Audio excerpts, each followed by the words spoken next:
Actually, let me do this here. So we're going to start with Ken Hite, and let's thank him for coming because I know it's going to be a good one.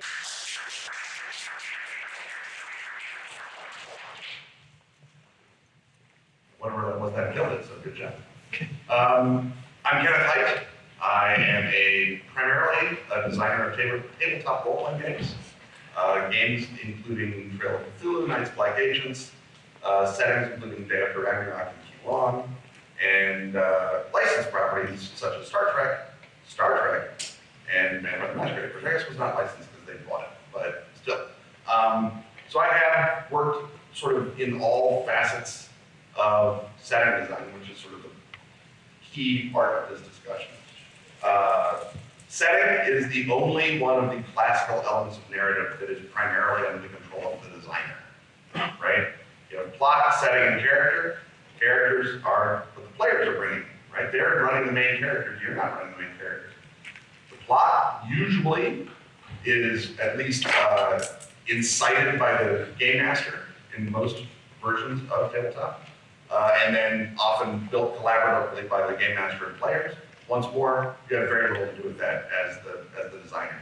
Sometimes if you're designing a campaign that will be played out, you're doing a little bit of the plot, but even then, you're at best doing half the plot because you're doing the reactions.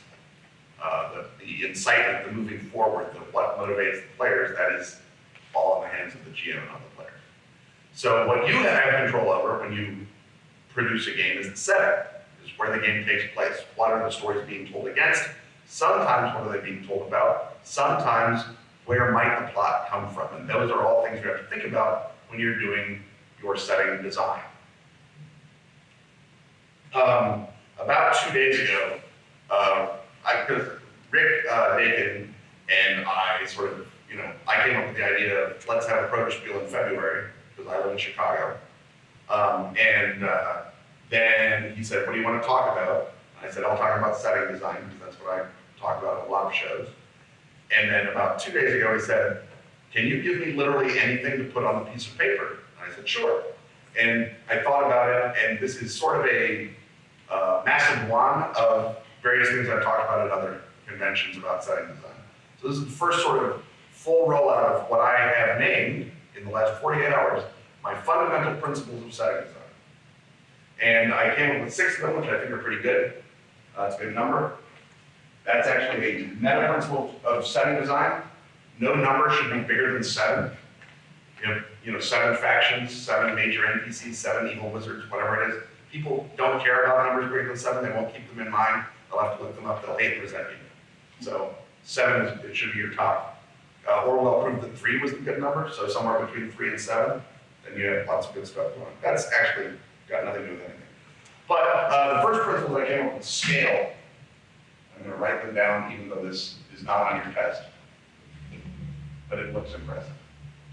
Scale, what does that mean? That means how big is the story that your game takes place. If you imagine your game, if you imagine people playing your game, you imagine 1 iteration, 100 iterations, 1,000 iterations.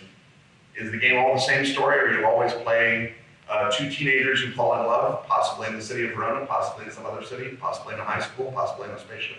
But if it's always about 2 teenagers who fall in love, your scale is very small, it's very constrained.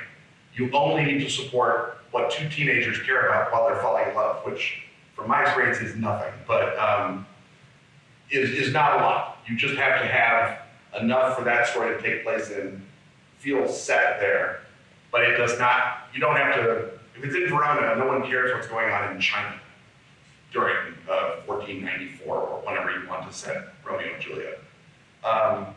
So if your game is about that, it's on a narrow scale. Maybe your game's a little bigger. Maybe it's teams of the Queen's Musketeers who are engaging in intrigue and swordplay and romance and back and forth.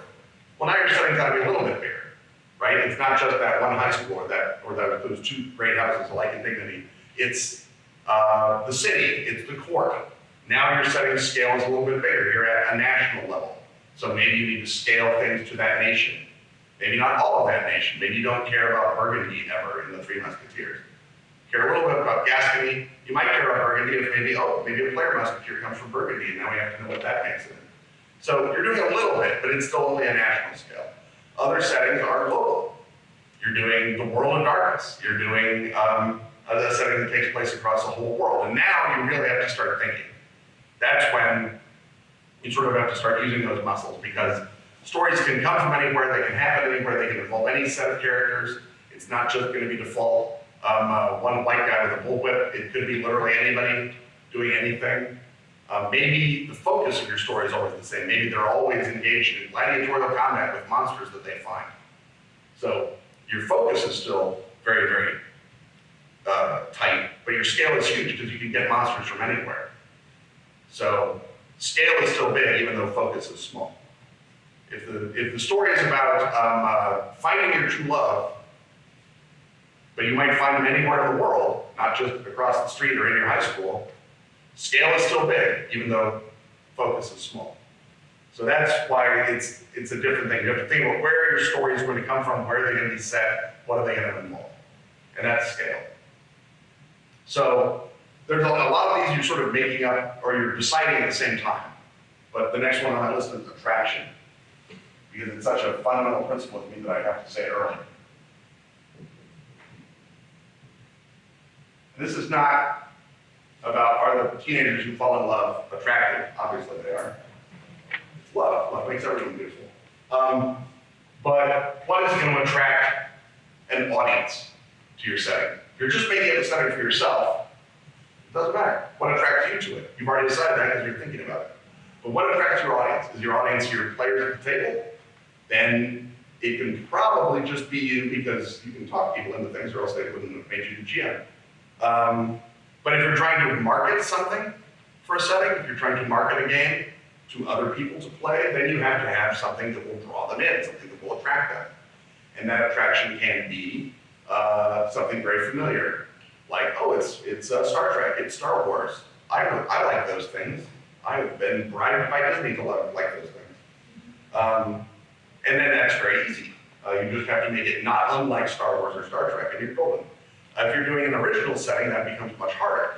And my 0th principle of attraction is, and be blue. Been to Rick's class, I've heard me say this. People who've heard my podcast have heard me say this. People who've met me in the grocery store have possibly heard me say this. Start with Earth. Earth is the best researched setting you have. Earth is a place people already have strong opinions of and interest in. If I tell you this, in this setting, Kragar the Liberator was an elf, and you say to me, I don't care. I don't know who Kragar the Liberator was. I didn't know it when I began. I'm certainly not going to read your stupid elf fiction to find out. Kragar liberated himself as far as we care. If I tell you Abraham Lincoln was an elf, well, now you have opinions. First of all, it's like, why? Just because he was tall, eerily persuasive, born in a forest, had to be killed with all right, now I see it. And now you've got now you have the basis for story. Even if it's just one elf suddenly becomes president, that's a big story. What if there's lots of elves? Now we're making decisions, and we're making decisions about something that people know about and care about and have opinions about. Even if they've never been to Kentucky, they are concerned that it is perhaps producing elves. Even if they don't have an opinion one way or the other about the 19th century, they recognize it. They're attracted to it. You have a hook in that. People know more and care more about India than they do about Gondor.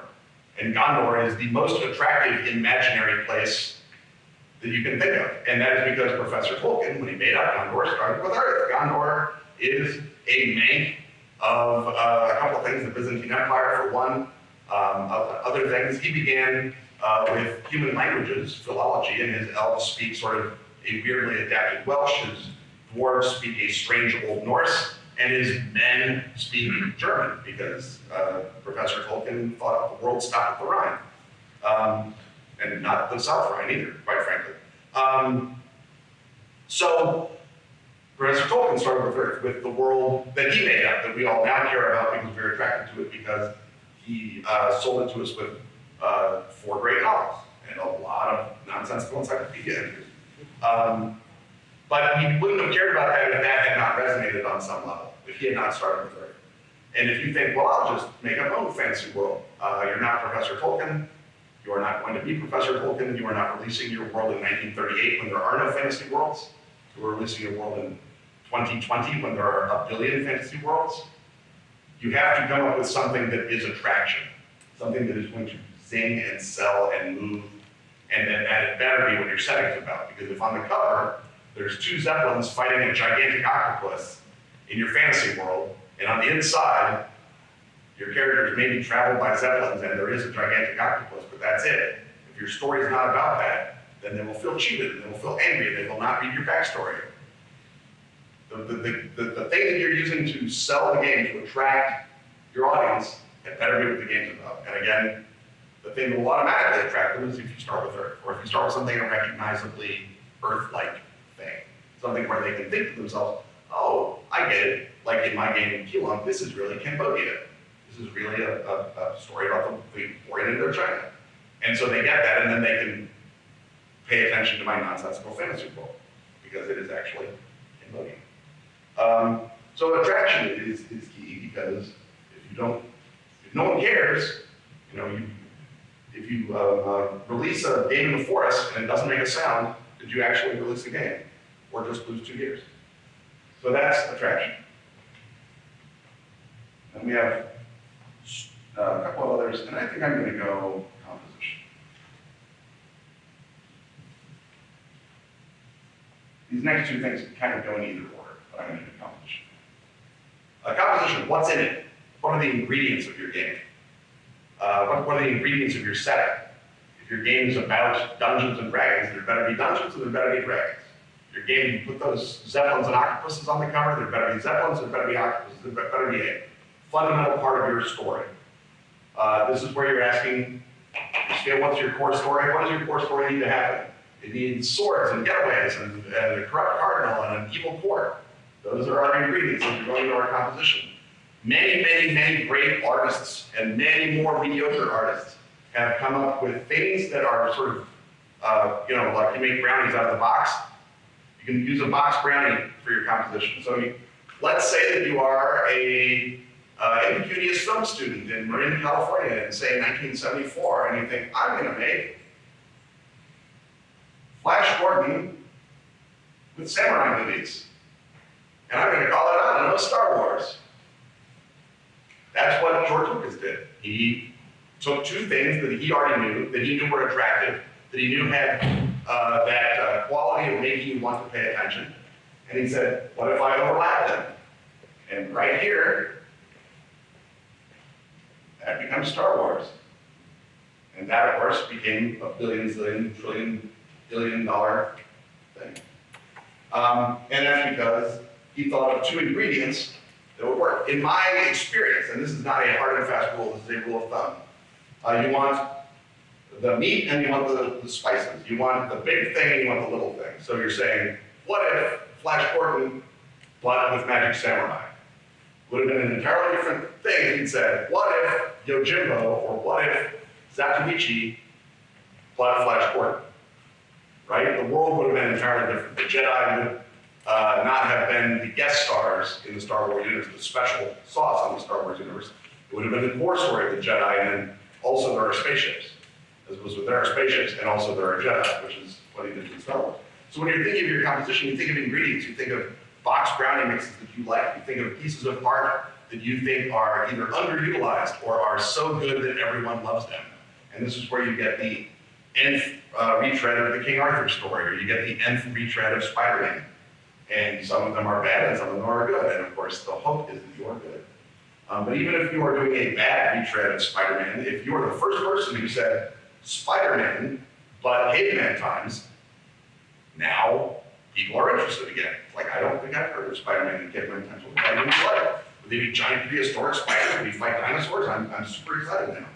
And that is part of the attraction and it's part of composition. These things start to reinforce each other. The next one I'm going to do is structure.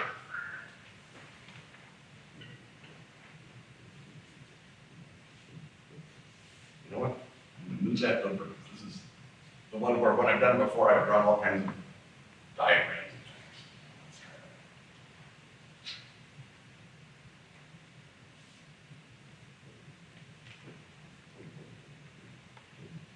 And this is maybe better understood as framework because structure is a thing a story has. But that is the point of your setting, is to launch story. Story has to come out of your setting. Story has to be implicit in your setting. There's a word that I simultaneously hate and love, and it's the time I'm going to introduce this word.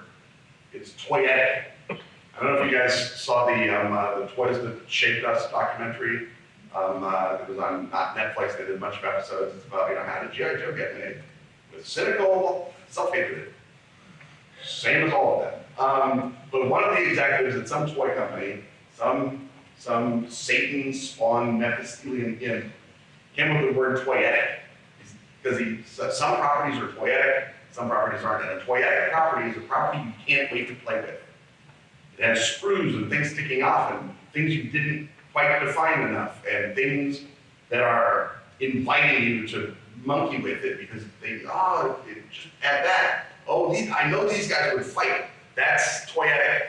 It's a toyetic property. Other properties just sit there on the shelf and don't sell them. Netflix should have made about them. And so don't think about the self-hating nature of that word. Don't think about the awful abnegation that went into that word being coined, but think about making your setting toyetic. And that's, part of that is attraction, part of that is composition, but a big part of it is structure. Is what are we going to play? Where's our game going to come out of? Structure comes out of story, or play comes out of story comes out of conflict. So your setting has to have a conflict in it. Ideally lots of conflict, but let's start with one. So here's our point of conflict, right? That's where your story happens, is at the conflict. What made that conflict happen? Well, someone built the world one way, some other bunch of guys built the world that way, they have a fight. Whether that's democracy, and fascism, and what, World War II. How about we could get a couple of stories and games out of that? Or what if, oh, look at this. Now we add communism. Oh, look at, now we got 3. It's our magic Orwell number. Now we got some conflict going. Now, the story gets better as it gets closer to that point, and sometimes it gets better if you're not quite at the point, where you can see the point, everyone knows the point. A game set in 1938, not in Pacific where it's already started, but a game set in 1938 where everyone knows it's coming and you're maneuvering to be in a good position, where you have to nail down love before war takes you, where you have to make a stand, you have to make a decision, that's where your story happens. And that's probably where your game happens, because games are about choice, and they're about play, and they're about experimenting, and they're about moving back and forth between options. And that has to happen before your only option is kill or be killed. Now, Kill or Be Killed is a great game. We've loved Kill or Be Killed forever. Now it's Dungeons and Dragons, and it's very, very popular. But Kill or Be Killed is only part of your story, and if your game is about anything except that, think about maybe a little farther down the conflict arrow. Setting it not quite where they need. The Western, for example, the classic Western drama, starting with the novel The Virginian by Owen Lister, but going all the way through Unforgiven. Once Upon a Time in Hollywood is a Western. Western is not about the West, it's not about cowboys. It's about the moment where the West and cowboys change. It's about an inflection point. So the conflict is old way of life, new way of life, right? Oh, now we have trees and elections and schools and roads, and you can't just shoot people in the street because that's wrong. And over here it's like, oh, we got sagebrush and Monument Valley, and you have to shoot people in the street or else they'll get away with talking mean to you. Westerns happen here. It's a conflict in time, it's a conflict in mores. It's not about, the Johnson County War. It's not about Chisholm versus Billy the Kid, although that's a great conflict and that's a story moment. But it's about what's happening to this setting. Why is it changing? And that's it's not the Civil War, it's not North versus South. Although again, North versus South informed the OK Corral because the Clintons were unrepentant Confederates. and the Earps were Republicans. So that was a thing. But that's how you can have all of these other arrows inflect this. So if you can get a time inflected with these agendas, with how we want to rebuild the world, how we want things to be, what we believe the world already is, and it happens to be at the inflection point from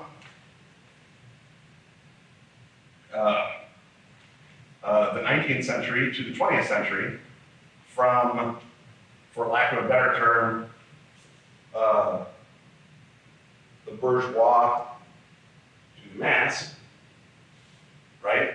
We're changing our economy, we're changing our life. It's not just mustache people earning 12%, it's all kind of people, maybe not earning at all. When that change comes, everyone's got their agenda for what way they want to point that change. That now, you've got a second dimension. You've got not just politics, not just what are we doing, but why are we doing it, who are we doing it to, how did we do it in the past, what do we want to do in the future. If you can start getting those inflection points, now there are more conflicts in this than you can draw.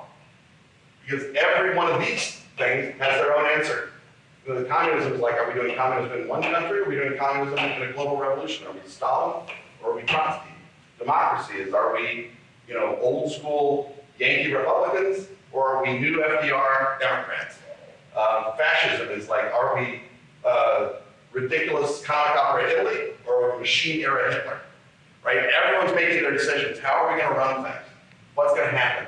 All of those choices, they're happening inside these arrows, they're happening inside these times, they're happening at the point where they meet. The more of those conflict points you can make your setting have, the better your setting is going to be. Not just the more poetic, the more fertile it's going to be, more stories will grow out of it naturally. You won't be able to stop thinking of stories if you build your setting with that kind of thing in mind, with a conflict. In our Star Wars world, we don't have this complexity because Lucas did not start with Earth, he started with sort of cartoons of Earth. But even then, you know, you have Empire good, or Empire bad, Rebellion good. You have Jedi, non-technology, robots, and Darth Vader, and spaceships, technology. So you have two worldviews, and you have two people with agendas. But it's not that the Empire doesn't have the Force. The Empire, of course, has the Force. It has the evil Force. It has Vader. And the Resistance, the Rebellion, they don't hate technology. They have droids, friendly droids that we love. So you can see how now we've got our two different axes with two different answers, and story comes out of it. And that's the structure. That's what you have to build under your setting. And you may do it just subconsciously. You may do it without thinking about it at all. Because if you started with Earth, all this stuff is always built in. Earth is always doing that. Not just 1937, not just 1912, not just 1860, not just cowboy times, not just Viking times, not just King Arthur times, but any time. If you open a book, anywhere in the world, people are arguing about what they're going to do, and they're arguing about the past and whose fault it was, and they're arguing about the future and what they're going to do next. And those arguments sometimes result in bloodshed, which probably makes them a better game, because in journalism and in game design, if it leads, it leads. So think about those questions. When you're designing your setting, if you're designing a utopia, famously, stories don't happen in utopias. You solved all those problems. Everyone's happy. So your problem is, I don't know, what do I want to do? It's not very toyetic. There is a great game called Free Market by Luke Crane and Jared Sorensen that is set explicitly in a utopia, but even then, it's a game of trying to handle the stress of having everything, which means the conflict happens inside you, because the game is not actually about the citizen of utopia, the game is about the player, who is trying to believe that they're a citizen of utopia, and about the amount of effort that that takes. And it is a very clever and very brilliant game, and it sold no copies, because it did not have this. So, it's such a good game, though. Allied to this, then, is what I named, literally at the last minute, fruition. And that just means, how many stories can grow out of this? In a game, in some games, like I say, they're about one story. Two teenagers fall in love. And maybe you're like, oh, they can be teenagers from any culture or any species. They can be teenagers who are implanted in robot bodies, or teenagers who meet on the internet and we don't even know if they're both teenagers or both human or both of them are dogs. And so, but it's still just a one story. It's still just a love story. There's nothing wrong with that. That's a great story. It's the best story. But you're going to sell a role-playing game, there are going to be people who are like, I don't want to play teenage love. I want to play sword fights. I don't want to play sword fights. I want to play teenage love. I don't want to play sword fights or teenage love. I want to fly a spaceship. And all of those stories need to be able to come from somewhere. You need to be feeding all of these basic human desires in these stories, and those stories need then to grow organically out of your setting. So if your setting, again, if it takes place in one of these folds, oh, we have cool, obsolete, fun steampunk. We have sleek, neat feature stuff, right? Cyberpunk famously is doing Westerns in computer times. So it's doing that, and then the conflict is made up economic malarkey because of William Gibson. But lots of different stories come out of that because that story is about interplay of these forces. And stories, again, are as multivariate as humanity because everyone's got their own story, they've got their own activities. Some stories don't work on TV, don't work in the TV in your mind, they're not toyetic. No one plays a chartered accountant in any of these games. Lots of people play cops and private detectives and bounty hunters and mercenaries and criminals and sexy beasts in all of these stories because those are fun and poetic and neat and we want to pretend. And that's the fruition. You have to be able to think, once I've got my setting, whatever it is, am I unable to control the number of stories that I can tell? If I think of someone in this world, do they have a story? Is some guy, is a chartered accountant in Ohio, does he have a story in 1938? And maybe you have to think a little bit. It's like, well, who's moving money in I'll bet I know who's moving a lot of money in 1938 or trying to. All the people who know that they've got to get out of Hitler's Germany really, really soon are moving money. This chartered accountant is at the freaking center of this. You know, maybe he's a communist. Maybe he doesn't believe there should be chartered accountants because there shouldn't be any money. So he's got a whole different internal problem. Maybe he just doesn't like the fascists. Maybe he's a fascist spy and our job is to find him, hunt him down with our superior chartered accountancy. That's because this is a super fruitful place for story to grow. So you got fruition. Aligned with that is variation. And these are almost cousins. These are like brother sibling plants. Fruition is how many stories can you tell? Variation is how many kinds of stories can you tell? So if you think of this as stories, and you're thinking about individual works or individual main characters, because you're imagining who your players will pick to be their characters, variation then is about genres. Oh, I like science fiction. Can I do a science fiction story in World War II? Heck yes, you can. Lots of them. The Germans are building rockets. The Americans are building the Philadelphia experiment. The Japanese are experimenting with chemical warfare and all kinds of other stuff. Lots of science fiction going on there. Can I tell romance stories? Well, Casablanca, all other lesser romance stories. Yes, you can tell romance stories. Can I tell westerns? Yes, you can. The literal question of facing down the bad guy or losing civilization, that's World War II. World War II is a western. What kind of genre stories can I tell air adventure? Well, it's the great era of air adventure. Thank goodness we solved that problem. What kinds of stories can I tell? Can I tell lots of different kinds of stories in my setting? The answer is yes. The more different kinds, the better the setting is, the more toyetic it is. Now again, you can have a setting that is just, you know, you make the great mistake of, oh, you can tell any kind of story. Well, that doesn't help. You, the designer, need to seed those stories. So if you're building your world and you're thinking, oh, air adventure, that's obvious. It's not obvious. There are people in this world who are so lost to reason they've never read Steve Canyon as a youth. And so you have to seed it. You have to say, oh, in my setting, there's these 3 air transit companies, and this one is secretly smuggling communist officials back and forth for the global revolution. And this one is stealing artifacts from foreign countries, maybe for American millionaires, maybe for Hitler, we don't know. And this one is just simple mercenaries hiring out to fight in wars, and maybe they're fighting for the good guys, and maybe they're fighting for the bad guys. And you, the characters, then can interact with any of these guys and have fun air adventures. And you put that in because you think air adventure is a fun thing, and you want to put a Zeppelin or a cool airplane on the cover of your book. And you do that with all of these so that the setting then, and then ideally, you've matched each one of these things to one of your 7, I can use the general term factions, one of the 7 things that's going on in your setting, the 7 core things. And that will provide your players, your customers, with roads in.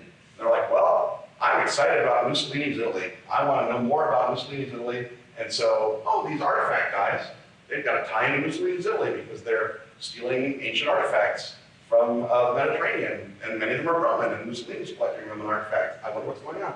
And so you can pull that in, you pull that thread through. And maybe if you thought Mussolini's a stupid jerk, his political movement is nonsense, he's just a sideshow, we're not caring about Mussolini. We're caring about Gandhi. Gandhi's way more important than Mussolini, he's way better. And so Gandhi becomes one of your big 7 factions. And now it's like, well, how is Gandhi tying to our air adventure guys? Like, well, the guys going around starting wars are probably mad at Gandhi because he's preventing wars from breaking out in India, and they would make a ton of money if the Indians rebelled openly against the British. The Japanese would also like that to happen. Oh, now we have sort of an interesting story with Gandhi. Gandhi, he doesn't like the communists. He's running his own political party. He doesn't need the communists. He doesn't want to drive them out because they're helpful in undermining the British. So he's got sort of a one-level relationship with those guys. The artifacts, he hates those guys. They're stealing India's patrimony and taking it to the hated West. So those are his enemies. So Gandhi has some access on all of these, and you, the player characters, are just simple pilots, and you meet Gandhi, and he's like, I got 3 separate jobs for you. Let's go. And now your story is poetic, and it's tied in with one of your big factions. All your factions, but you need to draw that connective tissue because someone just opening your game and saying, World War II, I wonder, they don't know that stuff. They don't know how you're tying Gandhi into your air transit guys. You need to do that for them. You need to provide those threads to your 7 factions. I guess 7 factions can go under composition. Let's do that before. Let's pretend I already said that. 3 to 7 factions. 7 is your max. Then it's like, but I have more ideas for factions. That's what supplements are for. All right, that then are my principles, my fundamentals. Principles is, assumes I haven't a one true opinion about all of them, which I do not. But they're my 7 fundamentals of game design. Make sure it fits the scale. Make sure people care about it. Make sure you use the ingredients that are tasty and attractive. Make sure that the structure allows all of the other elements to function correctly. God forbid you set your thing in a utopia or the Paleolithic past where there's nothing to play with, and the only concern is how much mammoth meat can you stuff yourself with before you pass out for the next 3 weeks. Or like I say, utopian.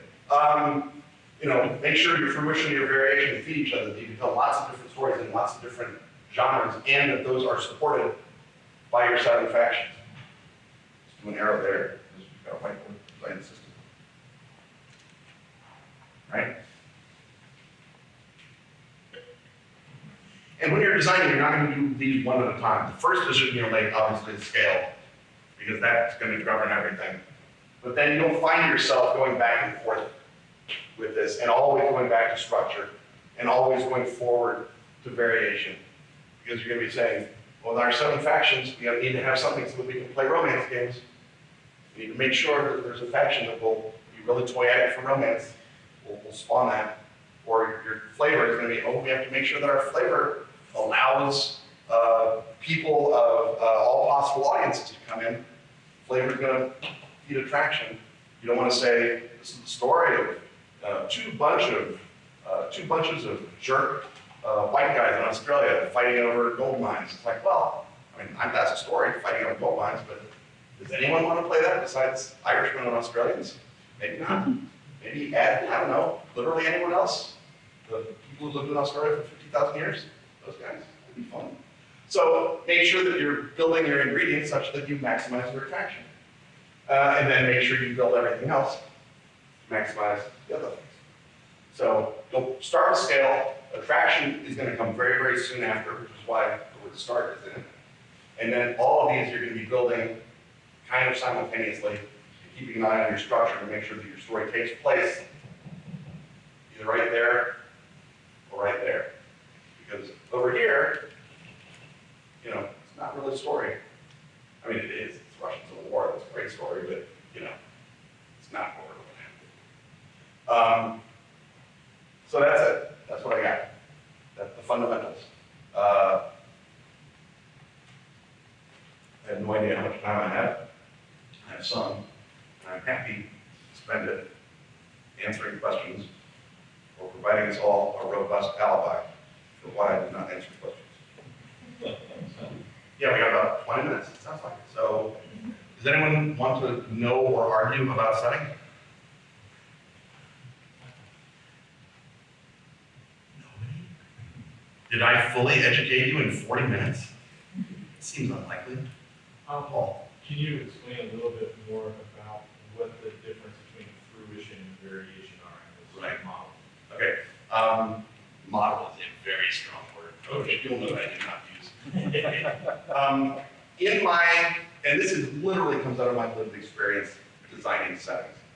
So when I was listing things, and you know, this one I always think about, this one I always think about, this one I did the whole talk on at Metatopia, which was amazing, and everyone should go to it. This one I've done like 2 talks on, once at Gamma, twice at Metatopia, I think, or once at Gamma, once at Metatopia. These 2 I haven't done talks on, right? But I was like, 4 fundamentals seems like not enough fundamentals. And so I was thinking, how do I design it? I was thinking about Day After Ragnarok or Q-Long, or the settings that I've made that are pretty much full-blown out of my mind, not Star Trek, which is also worth thinking about. And it's like, what do I do when I'm writing them? And a lot of it is thinking simultaneously about what kind of characters are going to be at home in that story, and what kind of plots are going to be at home in that setting. Characters at home in the setting, plots at home in the setting. So if I were to differentiate them, I would say Fruition is one where a lot of different characters can grow. And Variation is where a lot of different plot can grow. Because if it's all romances, you have, if your setting is good, it's not 2 white families in Australia, if your setting is good, you have all kind of characters. People from all walks of life. Even if it's love stories, maybe they're not teenagers. This is exciting. Maybe old people get love too. What a concept. And so you can have all kinds of different characters, and that's Fruition. But if you think, well, I really have to stretch to fit these kind of characters in this setting, then you have to make a hard decision, because this is not an unimportant one just because I thought of it last. This is super important, and it feeds into attraction, right? If you can only imagine people who look like me in your story, then your story, I maintain, does not sell, and shouldn't, because we have the entire 19th century for stories about people who look like me. But if you can think, oh, I can think of great ways that women would be in the story, or people of color, or psychics, or robots, or whatever, sentient flamingos, you know, yes, this is super fruitful. Characters are just growing out of this like weeds. People who are organically connected to these crises, the structure. You know, if you think of the structure of the sidewalk, these are the cracks in these sidewalks slamming into each other. What's growing out of that? What kind of wildflowers and weeds and ferns and thorns and allergens are coming out of there? And this is not just player characters, this is villains. This is anybody who's active in the setting. So your antagonists are growing out of this too, and if all your antagonists are just, well, they're all necromancers pretty much. It's not very fruitful. You want necromancers and people who hijack your house pets and make them kill you, and Cthulhu cultists, and Nazis, and Stalin, and the more people you can think of that need punching, or stabbing, or kissing really hard in your setting, the better your setting, the more fruitful it's going to be. Because then there are going to be people who are like, I don't want to stab orcs. No orc ever did anything bad to me, but I kind of want to stab Nazis. There you go. Now your setting's better. Because you've got orcs, and they live in a jungle somewhere in Guyana. a fantasy portal opened up, whatever it is, I don't know, if yours in, I'm not sure. Stalin's building them as his war machines, like freaking Saruman, I don't know. But you got all kinds of things to stab and all kinds of things to talk to. You know, what kind of NPCs? You know, your big neutral world, professors and sages and wise women and trainers in the Jedi arts and all kinds of stuff. People who are going to be, you know, cosplayed by people who don't want to cosplay the obvious guys. Those guys go there. And then variations, like I say, plot, it's genre. It's, you know, what kind of stories are going on here besides we must stop Hitler from X. Right? That's a great story. We should stop Hitler from X. Hitler is bad. He does not deserve X. But if we can do lots of different stories, not just how do we stop Stalin from X and how do we stop Hirohito from X and how do we stop Churchill from X, but we're also doing other kind of stories, then that is the variation. Right? Because more plots are growing out and the story becomes more exciting and people want to come back to your setting because it's like, this can be stabbing or kissing. This is a great setting. It supports both. It's Three Musketeers. I hope that helped. I mean, it killed some time, so that was the real one. Who's got another question or objection? Come on. Paul can't be the only person with a question or an objection. Banana. What's some of your own work that you can use as an example to take us through these 6 principles? Okay. I think that the work of mine that best illustrates these is my game Day After Ragnarok, which is available in Savage Worlds and Fate for 2 different engines. And the reason I know that it's the best is because it's 55,000 words long. I wrote it for Savage Worlds. I thought, oh, this would be fun. I'll make a couple of nickels. And it won the Gold Emmy for Best Setting. And it won the Indie Game Award. And it was like, this is not an indie game. This is a supplement for Savage Worlds. This is trad. But people who deliberately didn't want to like my game gave it an award. Again, I don't know, it's not the best thing I've ever done, maybe it is. But it's the thing that has definitely taken off, and because it was written as a setting for an existing game, I designed it pretty much entirely as a setting. So let's go through Day After Ragnarok on that. Before we got here, Banana was asking me, should I be a shill? Should I have a question ready? What? Do you need me to feed something? Oh. But that's how great she is. She came up with a good shill question anyway. All right, Day After Ragnarok. I came up with the idea. The idea basically is this. Nazis, bad. They are trying to summon the Norse Ragnarok, the end of times, because at the end of the Ragnarok, the world is destroyed and a new world is built and it's green and beautiful and inhabited by tall, blonde people, the Vanir. And the Nazis thought, the Vanir is going to be awesome. Because there was a legitimate, straight up OSS analysis of Hitler. And in the analysis, they wrote, for Hitler and his clique, Gotterdammerung is a war aim. And what they meant by that is Hitler is going to fight to the last man because he is crazy obsessed with Wagner and he is not thinking about making a political solution here. He is thinking of these gigantic, operatic, crazy person terms. But the notion of Gotterdammerung as a war aim hit me. Like, what if that was literally his war aim? Bring about the end of the days. Wake up the Norse gods. There was a short story by David Brin called Captain America versus Thor, or Thor versus Captain America, which had the same basic concept, that Hitler awoke the Aesir and with human sacrifice, which I did not want because that was pretty bad. But it was the same basic concept, so that was rattling around in my head. So I thought, okay, Hitler wakes up the Midgard serpent. Garm, the great wolf, howls, shakes the heavens. Midgard serpent wakes up and eats a couple of aircraft carrier groups. It's, midsummer 1945. Harry Truman orders the one atomic device, the Trinity device, loaded onto a B-29 bomber, strange cargo, which was a legitimate, honest-to-God B-29, and use any suicide attack on the Midgard serpent, which is big enough to go around the Earth. And so they fly the Trinity device into the Midgard serpent, it blows up, killing the Midgard serpent. Midgard serpent falls back to Earth across Germany because it was a schmuck. And so Midgard serpent crashes across the Earth.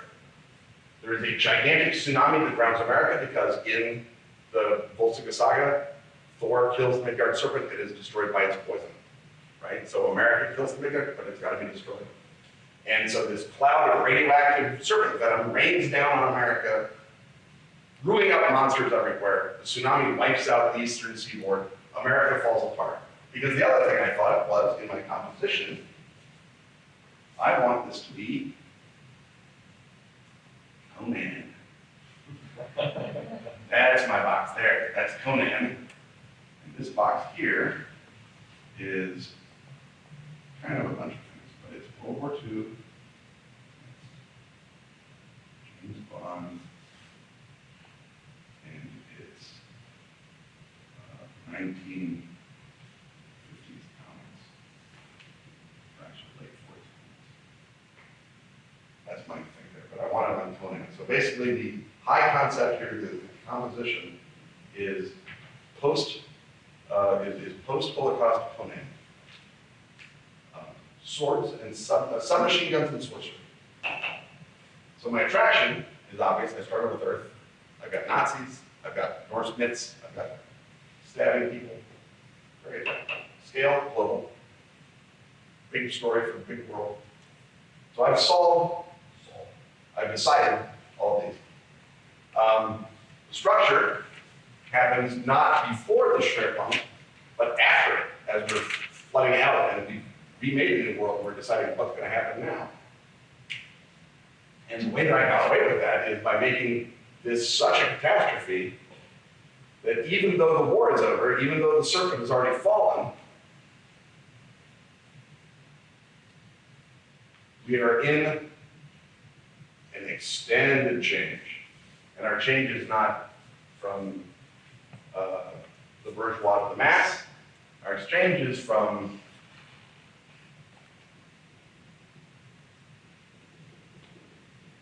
civilization to sorcery and chaos. But we're still kind of along here, right? And we still have, we've got one or two Nazis. We've got to have them there to punch. Stalin is still alive. Serpent fell in Western Europe. Killed maybe 100,000 Red Army guys in Hungary. But he got the whole Eastern Empire. He just rolls up to the walls of the serpent. Takes over everything. We got Battle of Stalin. And guess what? America fell apart. So we still got the Japanese Empire.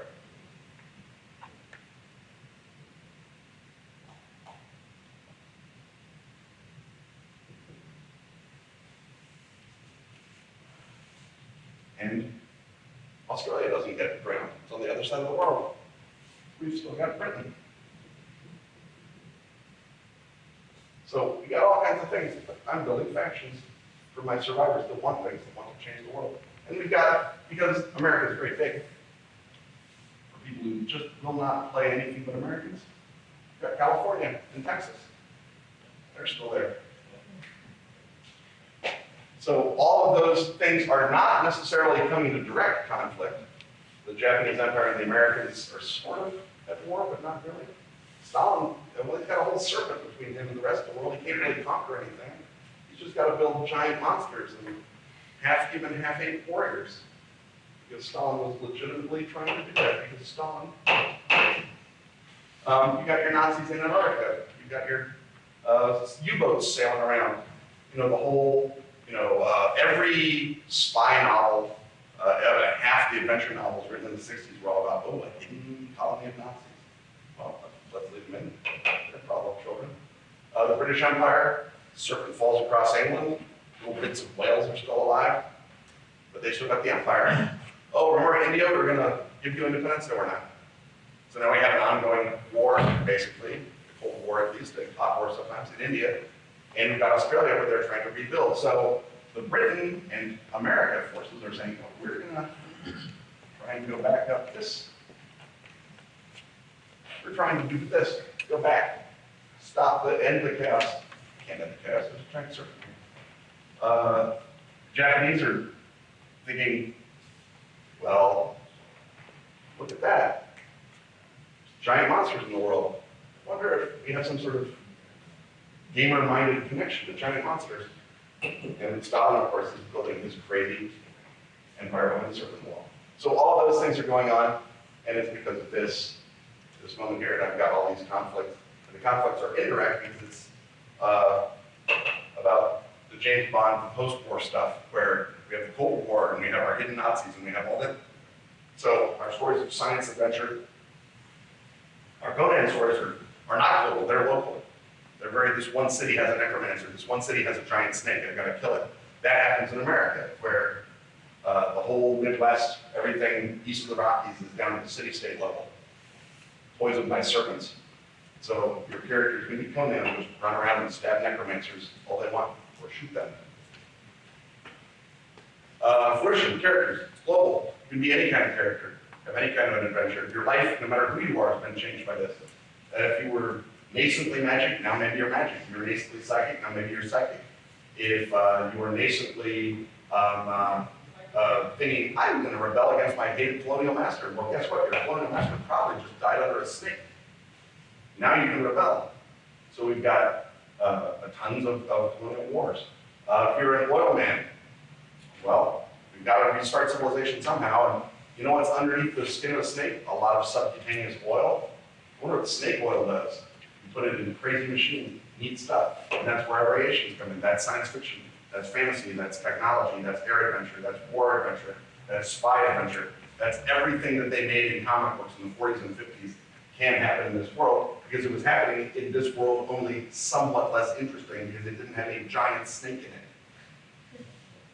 And that was how I built Bad Ragnarok. And I built it mostly because I thought that core idea was just unmissably great. The notion of you have a global view of the earth and there's a snake 300 miles high lying across Europe. And I thought, well, there's your Iron Curtain right there. You know, forget that, you got a giant snake. And so that attracted me. And so I used that. And every time I kept thinking, what am I doing? I would lean back towards my attraction and towards my composition, towards my keynotes. How can I tell Conan in this? What needs to happen to America to make it more Conan, make it more Conanetic? I know that Conan is toyetic, so I'm making America Conanetic. So that's why America is broken down into city-states. That's why there's giant serpents everywhere. That's why there's necromancers and madmen and cultists, because those are the kinds of people Conan fights. So you just have to make America, 2/3 of America, Conan territory. Who does James Bond fight? James Bond fights crazy, mad scientists and the commies. Well, I got my commies. Look at that. Crazy, mad scientists just summoned the Midgard serpent. What else might they do? We don't know. It could be great. So I added some possible mad science. Who's alive now that is crazy and scientific and air adventure? Oh, Howard Hughes. So he becomes a very fruitful NPC. And I started coming up with, famous pulp characters. There was a Soviet TV show that starred a Soviet James Bond, so I made him a character. It was a historical character. He was the number 3 at MI5 who kept a menagerie and studied a Crowleyan occult, a Golden Dawn magic. So I made him the head of MI5 in the new era. So now the head of MI5 keeps the menagerie and studies magic. That's a pretty great character. So my NPCs were these redacted versions of fictional characters. Conan's great enemy, Thoth Aman. Junki Amen, a Egyptian cultist, has risen up out of the head of the serpent and is leading Egypt in his strange ways. So he's a non-player character, he's a villain.